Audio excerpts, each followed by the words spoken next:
전도서 3장 1절 말씀 보면 범사에 기한이 있고 천하만사가 때가 있다. 우리 인생에 시작이 있으면 끝도 있습니다. 젊은 청춘의 때가 있다면 또한 인생을 마감할 때가 있음을 보게 됩니다. 한 인간의 인생이 마치는 시간을 우리는 죽음이라 표현하죠. 죽음을 앞둔 사람이 남기는 것을 유언이라 말하고 또한 유산을 남깁니다. 유언과 유산은 매우 중요한 의미를 가지고 있습니다. 첫째는 임종을 앞둔 이의 삶의 이야기, 중요한 이야기가 담겨져 있고요.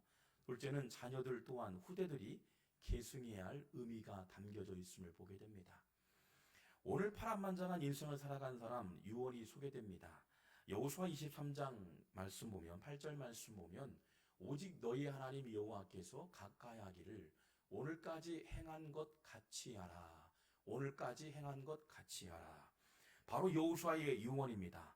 하나님을 가까이 하라. 그리고 지난 과거도 그랬듯이 내일도 다음에도 다음 세대들에게도 이것만큼은 붙들어라. 그리고 하나님을 가까이 하라. 이 가까이라는 단어가 히브리 말씀 보면 드라바쿠라는 단어입니다. 드라바쿠는 달라붙다. 그리고 밀접한 관계를 갖다. 아주 매우 밀접한 관계를 의미합니다. 그러니 여호수아가 임종을 앞두면서 가나안 땅을 정복하고 이스라엘 백성들을 불러 모아서 가장 중요하게 했던 유언이 다른 땅을 분배하는 일도 중요했고요. 그런데 중요했던 유언이 다름 아닌 여호와께 가까이 하라. 여호와께 가까이 하라. 여호와께 가까이 할 때 가나안 땅을 얻게 되고 여호와를 가까이 할 때 구원의 은혜가 누리게 될 줄 믿습니다. 왜 후대들에게요 모아서 유언을 남기면서 하나님을 가까이 하라 했을까요? 여러분 초등학교 과학 시간에 매우 신기한 도구를 접한 기억이 있습니다. 바로 자석입니다. 자석. 이 자석이란 물질은 참 신기하죠. 자석은 전기력이 있어서요 모든 물체를 끌어오거나 미는 힘을 가지고 있습니다. 물체에 반응합니다. 만약 자석이 플러스인데 물체가 마이너스면 끌어오게 되죠. 끌어오게 돼요. 자석이 플러스인데 물체가 또 플러스이면 밀어내는 성질을 갖고 있음을 보게 됩니다. 오늘 여호수아의 유언 속에 보면 바로 자석과 같은 깊은 신학의 원리가 담겨져 있음을 보게 됩니다. 플러스는 하나님이시며 마이너스는 바로 여호수아를 고백하고 있습니다. 마이너스는 바로 피조물 여호수아인데 늘 하나님을 가까이 하니 전쟁에도 승리케 하고 또한 말씀 가운데 승리케 하고 모든 걷고 행하는 길 가운데 하나님의 도우심과 강력한 역사를 경험하게 됩니다. 어떤 때요? 하나님을 가까이 할 때. 여러분 플러스의 하나님 곁에 항상 가까이 하면 마이너스 피조물이 플러스 대신 하나님께서 은혜를 공급받아 여러분 전쟁을 만나도 문제를 만나도 하나님께서 선한 길로 인도할 줄 믿습니다. 여러분 붙어야 사람이 살아있습니다. 붙어 있어야 회복이 일어나요. 붙어 있어야 치유가 일어나요. 붙어 있어야 상처가 아물게 돼요. 붙어 있어야 열매가 맺을 줄 믿습니다. 여러분 그런데 마이너스 피조물이요 플러스가 되려고 한다는 겁니다. 이것을 여호수아가 중요하게 언급했던 유언이었습니다. 이스라엘 백성들이 자꾸 플러스가 되려고 했던 거예요. 하나님이 플러스가 아니라 자신들은 피조물 마이너스인데도 불구하고 자꾸 플러스의 인생을 살아가려고 교만해지고 타락해지고 우상을 섬기면서 이 세상 살아가는 게 나의 중심처럼 생각하는 그런 플러스 같은 생각을 할 때가 있음을 보게 됩니다. 창세기 보면 아담과 하와에게 사단이 찾아왔어요. 이렇게 속삭입니다. 유혹합니다. 내가 선악을 알게 하는 나무를 취하라. 취하라. 유혹하죠. 그러면 어떻게 유혹할까요? 내가 플러스가 되겠다. 하나님처럼 눈이 밝아져서 하나님 같이 된다고 플러스가 된다고 유혹합니다. 결과는 어떻게 할까요? 끔찍한 결과가 나죠. 에덴 동산에서 쫓겨나는 인생을 경험합니다. 복음서에 보면 12제자 중 재정 담당했던 가룟 유다가 등장합니다. 사단이 가룟 유다를 유혹하고 마음에 들어갑니다. 예수를 팔아라. 은 30에 팔으면 은 30에 팔아서 30을 취하게 되고 부자가 되고 대박을 누릴 것이다. 그리고 내가 한 자리 주겠다라고 이렇게 유혹하게 하게 되죠. 과정은 어떨까요? 내가 플러스가 될 것이라고 유혹했던 겁니다. 그런데 결과는 어떨까요? 태어나지 않았으면 좋았을 것이라고 표현되는 극단적인 결과를 맞이하게 됩니다. 여러분, 왕정시대 1대 사울왕과 2대 다윗왕이 있었습니다. 아말렉과의 전투에서 하나님께서 전쟁에서 이기게 하십니다. 그리고 하나님께서 호흡하는 것 모든 것을 정리하라고 말씀합니다. 그러나 사울왕은 정리하지 않습니다. 송아지를 취하고 염소를 취하고 양들을 취합니다. 아가광도 살리게 됩니다. 스스로 기념비를 세웁니다. 이 전쟁에서 승리의 원인이 자기 자신의 능력에 의해서 아말렉과의 싸움에서 승리했다라고 얘기합니다. 자기 자신이 의기가 양양되죠. 어깨가 올라가죠. 그런데 결과는 어땠을까요? 비참한 결과를 맞게 됩니다. 사무엘상 15장 11절 말씀 보니 내가 사울을 왕으로 세운 것을 후회하노니 내가 돌이켜서 나를 따르지 아니하며 보니까요, 왕을 세운 것을 후회한다. 돌이켰다는 것은 쳐다보지도 않는다는 거예요. 다시는 내가 쳐다보지 않는다라고 얘기한 거예요. 얼마나 후회했으면요.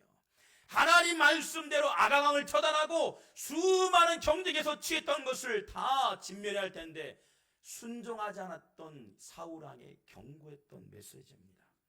사울왕을 버렸다. 사울 스스로 마이너스인데 불구하고 스스로가 플러스가 되려고 했던 것입니다. 내가 주인 되고 했던 것, 내가 하나님같이 됐던 교만함이 있었음을 보게 됩니다. 그런 반면 오늘 소개되는 여호수아는 어떤 사람이었을까요? 모세 위에 이스라엘 백성들에게 최고의 지도자의 자리에 오르게 됩니다. 그 자리에 올랐으니 많은 200만의 백성들을 향해서 언급할 수 있는 수많은 언변술과 탁월한 관계술도 있겠죠. 그러나 그에 갖고 있는 그 자리가 얼마나 파워가 있겠습니까? 여러분, 모세가 애굽에서 출애굽을 이끌었다면 여호수아는 가나안 땅을 정복한 인물이었습니다. 모세가 12명의 정탐꾼을 보낸 사령관이었다면 여호수아는 현지에서 목숨을 걸었던 2명의 정탐꾼 가운데 포함된 사람이었어요. 모세가 홍해를 갈았다면 여호수아는 요단을 건너게 되는 위대한 인물이었습니다. 여호수아는 그는 남들보다 현장에서 발로 뛰면서요, 발빠르게 움직였던 리더였습니다. 남들보다 목숨을 내어놓고요, 전쟁이면 전쟁할 가운데 앞서서 싸웠던 사람이 바로 여호수아였습니다. 그러니 가나안 땅에 정착하는 것이 여호수아의 강력한 리더십과 여호수아의 경험과 수많은 많은 일들 가운데 여호수아가 중심이 됐겠죠.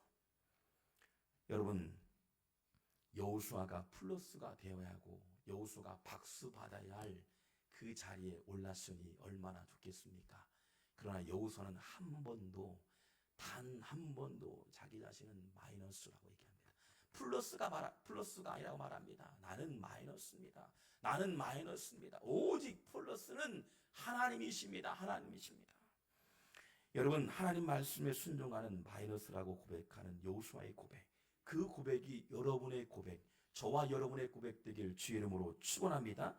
여호수아 23장 3절 말씀 볼까요? 23장 3절 말씀 보면 너희 하나님 여호와께서 너희를 위하여, 23장 10절 말씀 보면 너희 중 한 사람이 1000명을 쫓으리니 이는 너희 하나님 여호와 그가 너에게 말씀하신, 넘겨볼까요? 빨간색으로 보이죠? 예, 계속 보세요.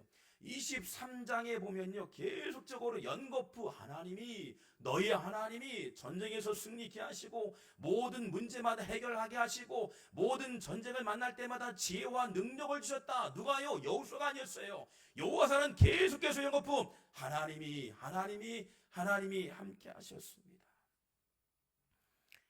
그는 계속해서 하나님은 플러스이십니다. 모든 전쟁의 주권은 플러스이신 하나님입니다. 모든 생사화복의 주권은 플러스이신 하나님을 올려드렸습니다. 창세기 22장을 보면 하나님께서 아브라함에게 첫 번째 테스트를 주십니다. 모리아산에서 아들 이삭을 번제로 올려드려라. 번제는 제가 온전히 타는 겁니다. 자기 자녀를요, 온전히 태우는 거예요. 있을 수 있는 일 아니잖아요. 하나밖에 없는 소중한 자녀, 너무도 귀한 100세 때 얻은 자녀였습니다. 그런 자녀를 어떻게 바치라는 것일까요? 나에게 이런 테스트가 온다면, 나에게 이런 시험거리가 온다면 여러분 어떻게 반응할까요? 여러분, 먼저는 하나님의 음성인지 음성이 아닌지 질문할 수 있겠죠. 진짜가 맞는지 반문할 수 있겠습니다. 적어도 40일 동안 금식해서 제가 결단하겠습니다 얘기할 수 있어요. 다른 곳으로 이사가거나 신앙을 저버릴 수가 있어요. 제가 재물이 되겠으면 어떨까요? 라고 얘기할 수 있어요. 제가 대신 다른 재물로 드리면 어떨까라고 얘기할 수 있어요. 왜 나에게 이런 고통을 만나게 해주셨습니까? 100세 때 얻은 귀한 자녀를 번제로 드리라는 게 말이 됩니까라고 반문할 수 있고 항변할 수 있고 하나님을 원망할 수 있겠죠. 때로는 우리가 고난을 만나고 문제를 만날 때마다 원망했던 것처럼 하나님을 원망할 때가 있음을 보게 됩니다. 그런데 하나님의 의도는 달랐습니다. 나에게 바치면 또 다른 재물, 염소를 준비케 하시고요. 나에게 바치면 싸우지 않는다는, 대신 싸워준다는 약속의 말씀을 주셨습니다. 나에게 바치면 내가 너로 큰 민족을 이루게 하신다는 약속의 말씀을 주셨어요. 바로 약속의 말씀이 성취되는 비전을 주신다는 거예요. 우리의 신앙의 태도가 중요했던 거예요. 하나님 말씀대로 순종하면 염소를 준비케 하시고 또 다른 비전을 주시고 방향을 바꾸게 하시고 하나님의 놀라운 멋진 선물이 우리에게 보여주실 줄 믿습니다. 순종하느냐 순종치 않느냐, 내가 플러스가 되느냐 내가 마이너스느냐가 중요한 기로에 서 있는 거죠. 창세기 41장을 말씀 보면 청년 요셉이 소개됩니다. 감옥 안에서 노예 신분이었습니다. 그런데 바로왕의 꿈을 해석하게 되고요, 바로왕이 꿈꾸는 모든 꿈을 요셉이 전부 해석하게 됩니다. 41장 16절 말씀 보면 요셉이 바로에게 대답하여 이르되 내가 아니라 꿈을 해몽하는 거니 보니까요 얼마나 탁월합니까? 바로왕, 가장 높은 위치에 있는 왕의 꿈을 해몽했으니 얼마나 어깨가 올라가고 많은 보화와 많은 것들을 누릴 수 있겠죠. 그러나 요셉은 달랐습니다. 요셉이 바로에게 대답하여 이르되 내가 아니라, 내가 아니에요, 나는 마이너스입니다. 하나님께서 바로에게 편안한 대답을 하시리다. 41장 25절 말씀에 돼요. 하나님이 하셨습니다. 하나님이 하셨습니다. 하나님이 하셨습니다. 단 한 번도 요셉도 역시 마찬가지로 자기 자신이 플러스가 되려고 하지 않았던 거예요. 나에게 주신 지혜와 모든 재물과 권한과 탁월한 인텔리한 모든 권한도요 내가 아니라 하나님이 하셨습니다. 할렐루야. 우리 송천바울의 모든 성도님들 온라인 통해서 예배하는 성도님들, 날마다 우리는 마이너스가 되어지고 하나님이 플러스가 되기는 고백되기를 주의 이름으로 축원합니다. 여러분 넘겨볼까요? 매 순간순간마다 하나님이 그가 하실 일을 바로에게 보이셨다. 참 대단하죠. 그가 꿈을 해석하면서 연거푸 하나님의 꿈을 해몽하면서 하나님께 하셨음을 고백했습니다. 요셉에게 감옥은 마이너스였지만 플러스 인생으로 바꾸어 가신다는 것을 믿고 확신했던 거예요. 여호수아 23장을 말씀 보면 여호수아 역시 자신이 플러스가 아니라 마이너스라는 존재라는 고백을 합니다. 플러스 대신 하나님, 플러스 대신 여호와 하나님을 계속해서 연거푸 올려드립니다. 임종을 앞둔 그 시점까지 나는 마이너스입니다. 이스라엘 백성들이요 나는 마이너스가 되고 여러분 역시 마찬가지로 하나님을 영화롭게 하는 플러스, 하나님을 플러스 대처럼 고백하는 성도가 되라고 말씀하고 있다는 겁니다. 여러분 연거푸 23장에 보면 14번 정도가요 계속 올려드려요. 저는 마이너스입니다.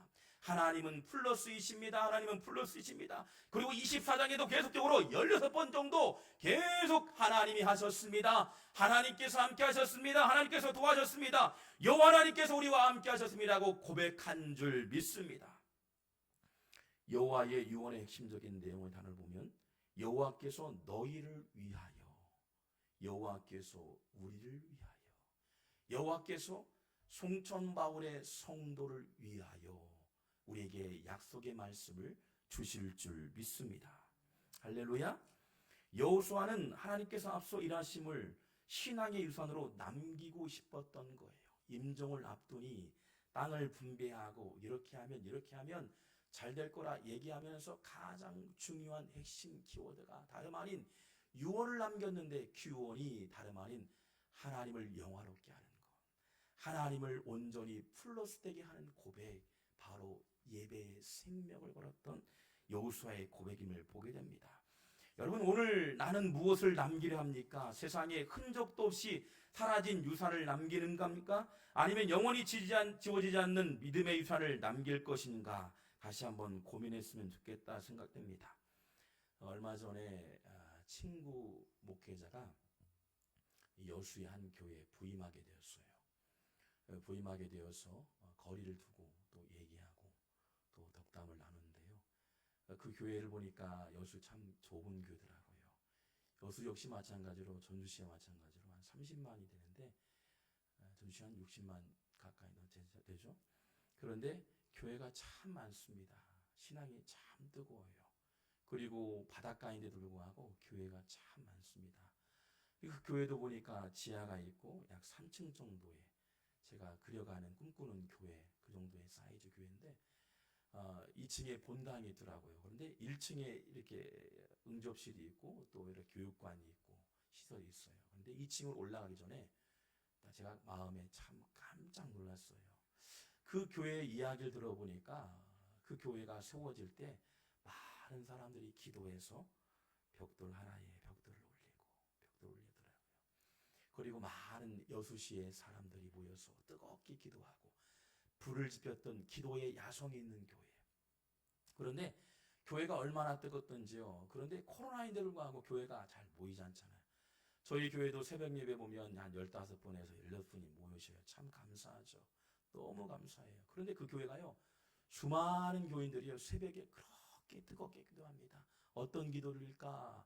주님, 자녀들 잘되게 해주옵소서. 승진하게 되옵소서.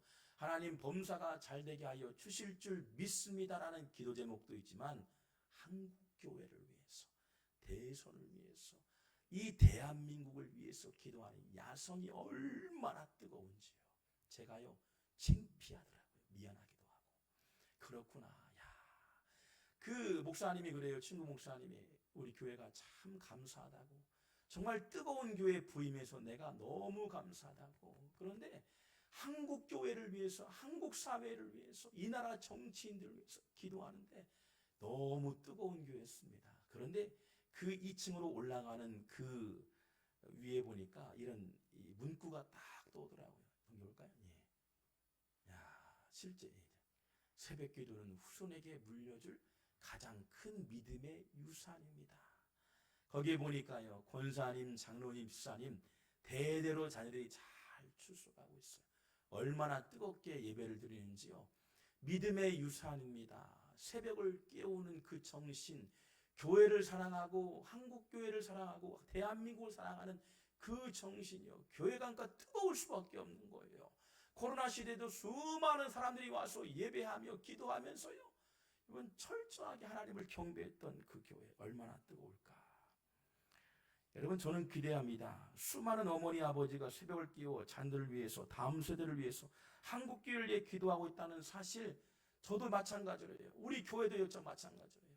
하나님, 우리 교회 통해서 자녀를 위해서, 진로를 위해서, 비전도 더 중요하지만 한국 교회를 위해서, 대한민국을 위해서 기도하는 교회가 되게 하시고 에코시티의 수많은 잃어버린 영혼을 살리는 교회가 되길 원합니다. 할렐루야. 여러분, 그런 교회가 되길 주의 이름으로 축원합니다. 얼마나 도전이 되는지요. 아, 이것이구나. 기도야 살아나는구나. 주님과 밀접하게 가까이 할 때 역사가 되고 기적이 되고 은혜가 되고 능력이 될 줄 믿습니다. 오늘 우리 이후들에게 남겨야 할 믿음의 신앙의 유산이 무엇일까요? 신앙이 무엇일까요? 여러분, 피조물인 인간은 절대 플러스가 될 수 없습니다. 내가 살기 위해서는 플러스 대신 하나님께 붙어 있어야 합니다. 내가 살아날 수 있는 유일한 방법은 여호수아도 그랬고 모세도 그랬고 아브라함, 이삭, 야곱, 다윗도 그랬어요. 예수님께서 마찬가지로 이렇게 말씀하고 있어요. 요한복음 15장 4절에서 5절 말씀 보니 내 안에 거하라 나도 너희 안에 거하라. 가지처럼 붙어 있어야만이 열매가 맺는다는 거예요. 우리 사람들은 열매가 그냥 쉽게 맺어지길 원하죠. 그냥 열매가 하늘에서 떨어지는 것처럼 생각해요. 아니에요. 반드시 열매 맺는 원리는 붙어 있을 때, 떨어지면 열매가 맺을 수 없다는 거예요. 아무리 탁월한 지식과 능력과 악력과 강력한 리더십이 있을지라도 나무에 붙어 있어야만이 열매가 맺어지는 유실수가 될 줄 믿습니다. 여러분, 기적을 원하십니까? 놀라운 은혜를 경험하시길 원합니까? 회복되길 원합니까? 치유가 되길 원합니까? 그렇다면 붙어 있어야 돼요. 붙어 있지 아니하고 열매가 맺어질 수 없다는 거예요. 반드시 붙어 있어야 돼요. 하나님께 붙어 있는 유일한 방법이 뭘까요? 예배예요. 이 땅에 우리에게 주신 가장 큰 선물은 예배예요. 예배 공동체를 통해서 하나님 나라를 맛보게 하는 거죠. 찬양하며 기도하며 하나님께 경배하며 말씀을 들으면서 이 땅에 머무는 동안 잠시 세상에 내가 살면서 할렐루야 잠시 살아가지만 하나님 나라를 맛볼 수 있는 예배를 통해서 천국을 맛보면서 우리 생이 마치면 가는 나라 하나님 나라에 입성할 줄 믿습니다. 제가 금요일 날 조금 일정이 갑자기 급한 일이 생겼어요. 옆구리에 복통이 왔는데요. 복통이 와서 계속 한 일주일 정도 복통이 오더라고요. 그래서 병원에 가서 가까운 의사 선생님이 있어서 진료를 받았습니다. 근데 복통이 계속 아프다 보니까 초음파로 해서 잠깐 검사를 하고 그런데 그분께서 갑자기 목사님 빨리 가셔야겠습니다 라고 하더라고요. 어딜 갈까요? 했더니 전북대학교 병원에 있는 영상 CT 찍는 데를 가라고 하더라고요. 전주에서는 참 잘하시는 분이죠. 갔습니다. 바로 달려갔죠. 영상을 딱 찍고 나왔어요. CT기가 왔다 갔다 하면서 눈물이 나오더라고요. 하나님, 태어날 때가 있으면 마칠 때가 있는데 제가 이렇게 젊고 젊은데 교회를 생각하니 마음이 무겁고 또 자녀들을 생각하고 성도를 생각하니 마음이 무겁더라고요. 참 마음이 불편했어요. 마음이 어려웠어요. 나에게 왜 이렇게 고통이 있었을까? 어려움이 있었을까? CT를 찍는 내내 눈물이 나오더라고요. 그러면서 여러 가지 생각들을 갖게 되었어요. 교회 후임은 누구를 세울까? 생각도 되고 또 우리 사랑하는 성도님들 신방은 어떻게 해야지? 사랑하는 부모님 계시는데 내가 먼저 앞서가면 안 될 텐데 그런 생각이 오더라고요. 그 의사 선생님께서 진료를 받자마자 바로 영상 찍으랬던 이유가 있더라고요. 가봤더니 영상을 딱 찍고 나보니까 알고 보니까 이게 물혹이 있었습니다. 그래서 물혹이 이제 듣고 가니까 물혹이 상당히 커요. 그래서 이게 암이 아닌가.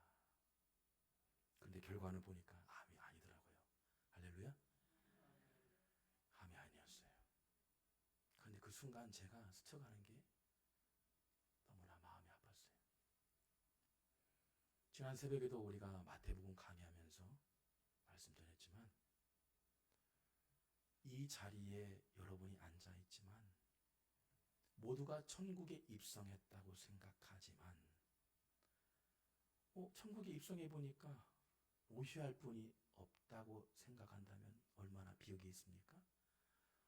우리 사랑하는 권사님이 오셔야 하는데 오실 것 같았는데 안 오셨는데 천국에 입성해보니까 우리 사랑하는 장로님 우리 사랑하는 집사님이 이 자리에 안 보이네? 우리 사랑하는 아들, 딸들이 천국에 입성할 줄 알았는데 보이지 않는 거예요. 저는 그 순간이 스쳐가더라고요. 사랑하는 아내가 그렇게 열심을 내고 열정을 내고 하나님께 헌신했다고 하는데 천국에 가보니까 그 자리가 비어 있다고 생각해 보세요. 우리가 젊기 때문에 피부에 와닿지 않기 때문에 우리가 순간순간 망각하기 때문에 하나님 나라가 보이지 않다고 느끼지 않다고 생각합니까? 아니에요.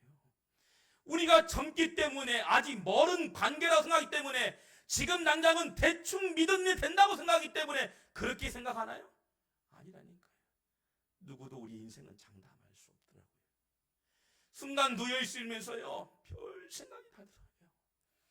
한 분이 한 분이 떠올려요. 사랑하는 장로님, 사랑하는 권사님, 사랑하는 집사님, 우리에게 하나님을 만날 수 있는 기회를 주셨는데 그 기회 때에 그 자리에 비어 있다면 아무리 좋은 집에 살고 좋은 음식을 먹은들 무슨 유익이 있겠습니까?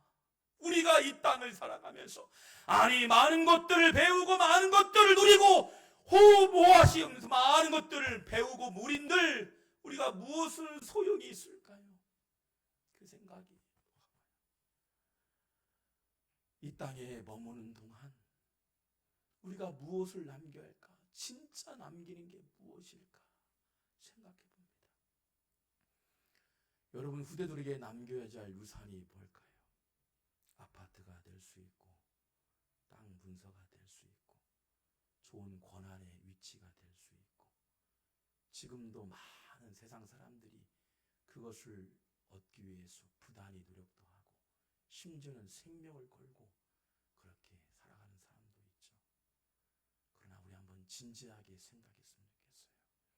하나님의 심판대 앞에 내가 이 자리에 와야 할 이유가 뭐냐고 묻는다면 아니 너 말고 네 자녀가 이 자리에 와야 할 이유가 뭐냐고 물으신다면 사랑하는 아내가 이 자리에 들어와야 할 이유가 뭐냐고 묻는다면 여러분은 어떻게 말하실 수 있을까요? 우리 한번 진지하게 한번 고민했으면 좋겠어요. 여러분 잘 사는 거 좋죠. 부정하는 게 아닙니다. 좋은 차 타는 거 부정하는 게 아니에요.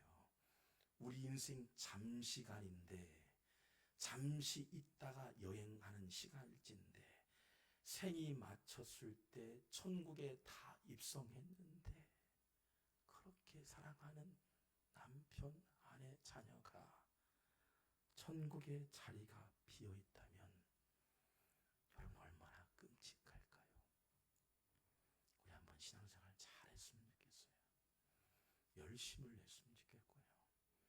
날마다 깨어있어 구원을 이루는 성도가 되길 주의 이름으로 축원합니다.